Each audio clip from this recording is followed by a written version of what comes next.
2021 में मुंबई के ही ओनिबा और शरीक कतर जाते हैं हनीमून मनाने, मगर दोनों को कतर एयरपोर्ट पर गिरफ्तार कर लिया जाता है। उन दोनों के पास से भी ड्रग्स मिला था, लेकिन फिर एक फोन से एक सच बाहर आता है और इसके बाद शुरू होती है आज तक की मुहिम। आगे की कहानी ये रही। कृष्ण परेरा बेशक बदले का शिकार बनी, लेकिन परेरा की इस कहानी ने 2021 की ओनिबा और शरीक की कहानी की याद दिला दी। याद होगा आपको, कतर की जेल में बंद ओनिबा और शरीक की रिहाई के लिए तब आज तक ने ही एक मुहिम शुरू की थी। ओनिबा और शरीक शारजा से दूर कतर एयरपोर्ट पर पकड़े गए थे ड्रग्स के साथ। दोनों को बाद में कतर की अदालत ने 10 साल की कैद की सजा भी सुना दी।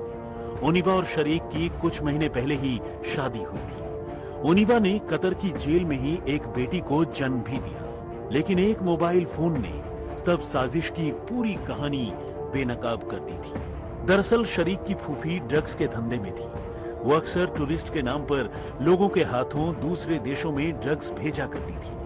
शरीक की शादी के बाद उसने अपने भतीजे से कहा कि वो शरीक और ओनिबा को हनीमून के लिए अपने पैसे पर कतर भेजना चाहती है। शरीक और ओनिबा खुश हो गए और दोनों बेंगलोर से कतर रवाना हो गए। जाने से पहले शरीक की फूफी ने शरीक को एक पैकेट दिया, ये कहकर कि उसमें पान मसाला है। ये पान मसाला उसके किसी जानने वाले को कतर में देना था, मगर जब कतर एयरपोर्ट पर सामान की तलाशी ली गई तो पता चला कि पैकेट में पान मसाला नहीं बल्कि ड्रग्स है। इसी के बाद एयरपोर्ट पर ही ओनिबा और शरीक को गिरफ्तार कर लिया गया।